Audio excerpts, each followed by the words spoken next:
दलित, पिछड़े, आदिवासी लोग जिन्हें शूद्र कहा जाता है, उन लोगों को समझना है और जानना चाहिए, समझना चाहिए कि हमारा कल्याण, हमारा हित और हमारा सम्मान किस व्यवस्था में है, बुद्धवादी व्यवस्था में कि मनुवादी व्यवस्था में। तो यह बात जानकर जो लोग अपमानित हैं, अछूत हैं, शूद्र हैं, उन सब लोगों को बौद्ध दीक्षा लेनी चाहिए और बुद्ध परंपरा में आना चाहिए और ये 22 प्रतिज्ञा करते हुए गौतम बुद्ध के वाणी वचनों को अपनाना चाहिए। ऐसा हमारा संदेश है साथियों। और आप लोगों का कल्याण है, इसमें मंगल है और आगे बढ़ने का एक समान सुअवसर है। आगे बढ़ने का अवसर को देखते हुए आप सभी देशवासी आगे बढ़ने का काम करें।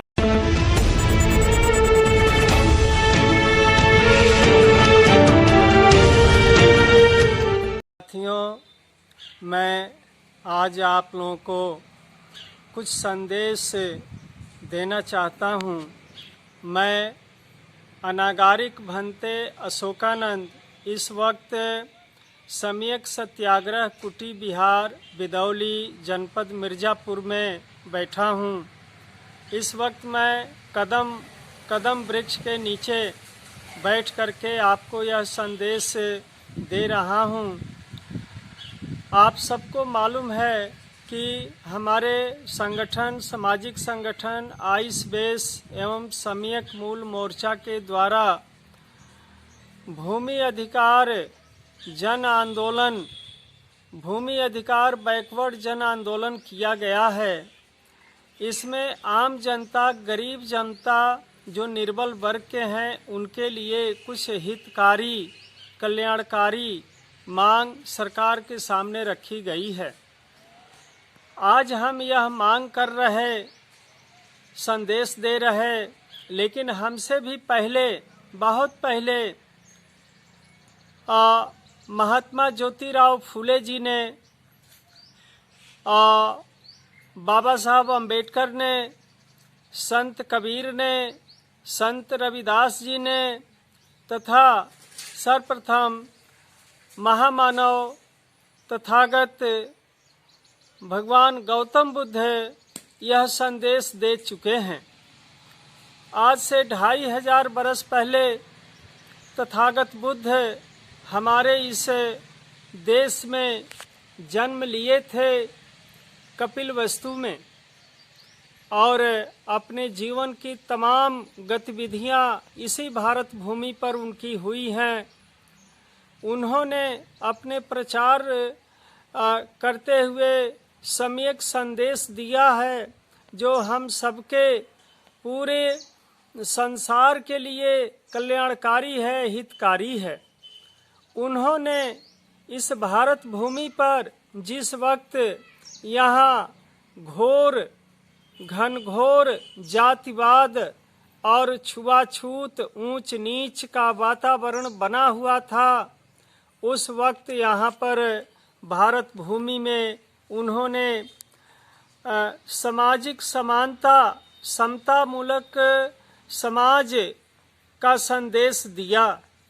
उन्होंने यह भी दिया कि मनुष्यों के लिए समता और सम्मान का अधिकार होना चाहिए, लेकिन पशु पक्षियों के लिए भी उन्होंने अपार करुणा बरसाई है।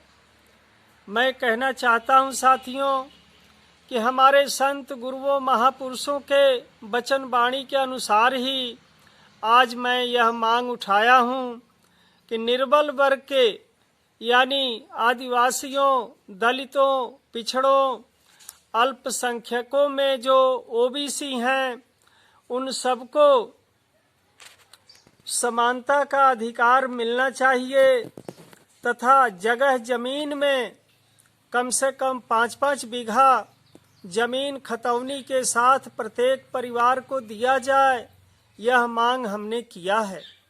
साथ ही सभी जात वर्गों को आबादी के अनुपात में सभी क्षेत्रों में आरक्षण यानी हिस्सेदारी दिया जाए।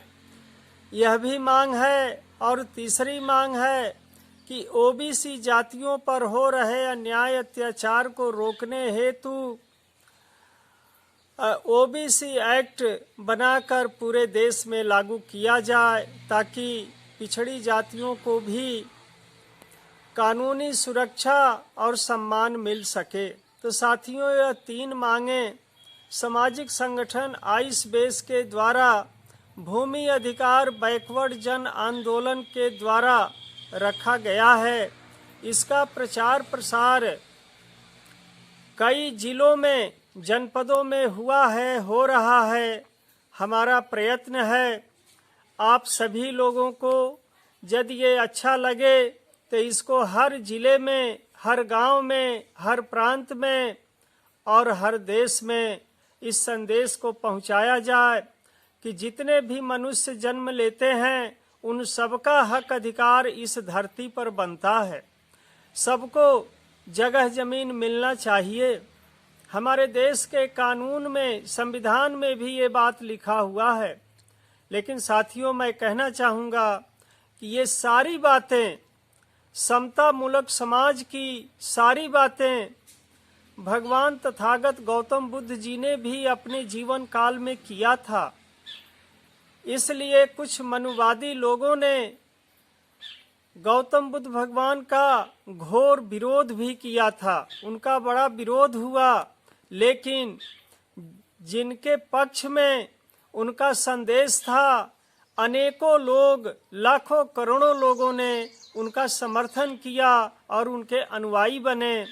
लिहाजा आज हम देखते हैं कि भारत में भी चारों तरफ, हर जिले में, पूरे देश में तथागत गौतम बुद्ध, जिन्हें हम सभी लोग विश्व गुरु भी कहते हैं, उनके वाणी वचनों की धूम मची है। चारों तरफ चर्चा हो रही है।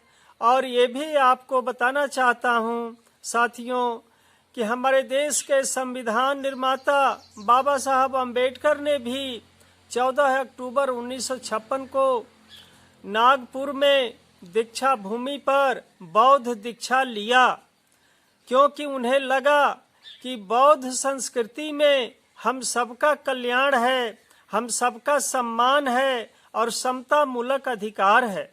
इसलिए उन्होंने बौद्ध धर्म को अपनाया और लाखों करोड़ों लोगों को उन्होंने राह दिखाया, संदेश दिया कि आप भी अपनावें।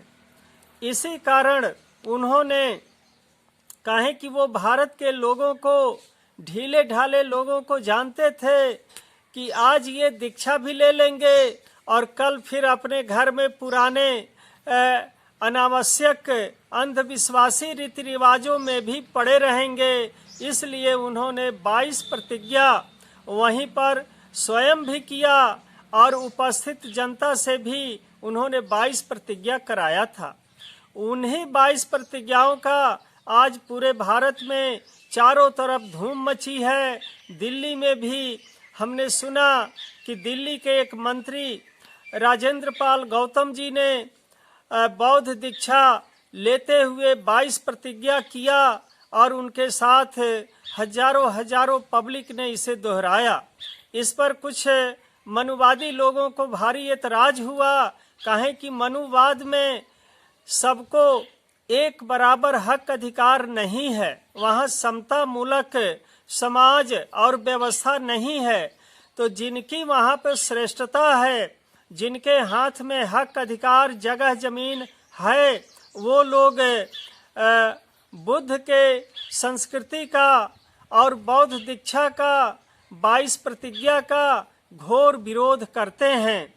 और कई जिलों में, जगहों पर जब बौद्ध दीक्षा हो रही है, 22 प्रतिज्ञा हो रही है, तो ये मनुवादी लोग उसका विरोध कर रहे हैं, जो कि विरोध नहीं होना चाहिए। तो साथियों, ये दलित, पिछड़े, आदिवासी लोग जिन्हें शूद्र कहा जाता है, उन लोगों को समझना है और जानना चाहिए, समझना चाहिए कि हमारा कल्याण, हमारा हित और हमारा सम्मान किस व्यवस्था में है, बुद्धवादी व्यवस्था में कि मनुवादी व्यवस्था में। तो यह बात जानकर जो लोग अपमानित हैं, अछूत हैं, शूद्र हैं, उन सब लोगों को बौद्ध दीक्षा लेनी चाहिए और बुद्ध परंपरा में आना चाहिए और ये 22 प्रतिज्ञा करते हुए गौतम बुद्ध के वाणी वचनों को अपनाना चाहिए। ऐसा हमारा संदेश है साथियों। और आप लोगों का कल्याण है, इसमें मंगल है और आगे बढ़ने का एक समान सुअवसर है। आगे बढ़ने का अवसर को देखते हुए आप सभी देशवासी आगे बढ़ने का काम करें। आप सबको धन्यवाद देते हुए आप सबको मैं अंत में नमो बुद्धाय, नमो बुद्धाय, नमो बुद्धाय करता हूँ।